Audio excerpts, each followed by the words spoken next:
Divine Masculine, I'm so excited to bring you this topic. So, today we are talking about heavy is the head that wears the crown.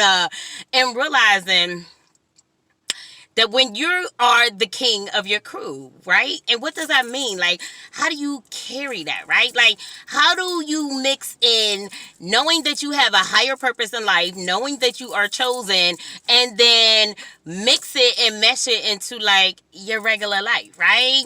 I was having a conversation with a very good friend of mine earlier this week, and I realized that we may actually struggle with trying to integrate our divinity into who it is that we are as a person, right?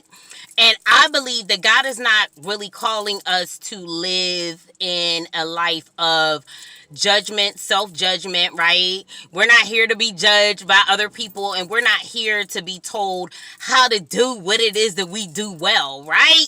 However, when we realize that we are chosen and that God has handpicked us, or that there's something special about us, or there's something different about us, because everybody doesn't relate the same, right? And with this spirituality thing, some people are very spiritual to the point that they're like a little bit spooky and weird.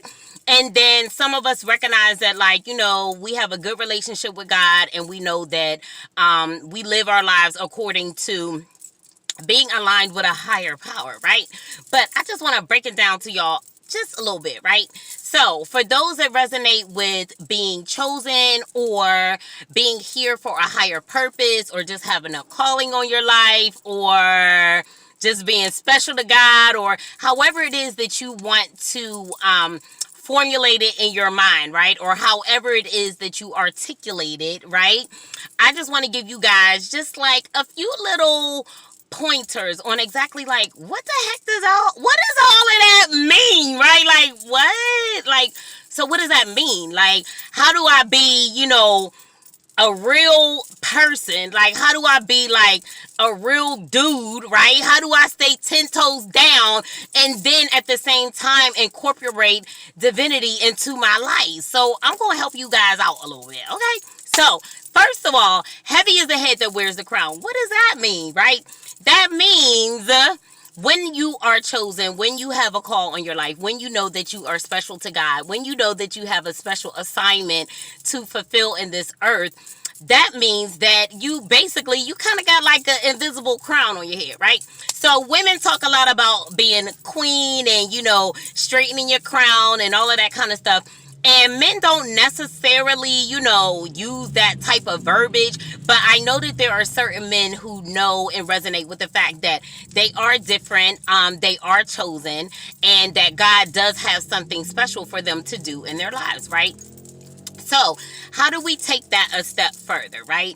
Because I also realized too that the whole big positivity movement, like, that's a big thing, right? And a lot of people talk about, being positive and keeping it positive and things like that. But if you really live your life and really aspire to be a positive human being on this earth, right? Or if we'll take it a step further from my star seeds and those that really, really resonate with being divine, or really, really resonate with being chosen, we know that we are here to help raise the earth's vibration, right? And that's very important. That's a very important job, right? That's a heavy crown to wear on your head. And what that looks like is standing out from the crowd, right? So I mentioned before, knowing whenever you the king of your crew, right? So knowing that as the king of the crew, a lot of times you will have to do things that go a bit against the grain, right?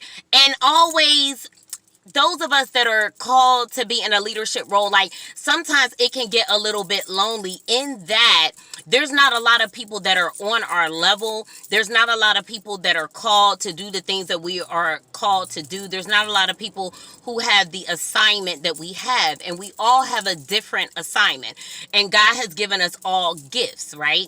So what he expects from us is for us to utilize our gifts for the greater good. So, some ways that you can kind of mesh your divinity into the person that you already are is to basically realize that, like, everything that I do, regardless to what it is that I do, so whether I am a musician, whether I'm a film director, whether I am a comedian, whether I'm a clothing designer, whether I'm a cook, no, stylist, hairstylist, whatever the case may be, we have to realize and recognize that, okay, so whatever it is that I do has to be for the greater good. So one of the things that you want to do to be able to kind of like mesh your divinity into who it is that you are as a person is question your motives, right? Question your intention. Intention is energy. So we talk a lot about energy and, keeping negative people away from us and not being around negative people and things of that nature. But if we really tap into energy, energy is also your intention. So ask yourself, what are the intentions behind what it is that you are doing? You want to ask yourself that. And then you want to ask yourself, is what I'm doing, is it helping the greater good of society, humanity, the community, my family, whatever it is that, wherever it is that you kind of like resonate, right? Some of us know that we're called to help the community. Some of us may feel like, I'm just called to be like a really great example of a man or a father figure in my family. Some of us know that our reach is going to be global or it's going to be worldwide, right? So we want to ask ourselves, what is my intention behind the things that I am doing? What are my motives? Like, why is it that I'm doing what it is that I'm doing?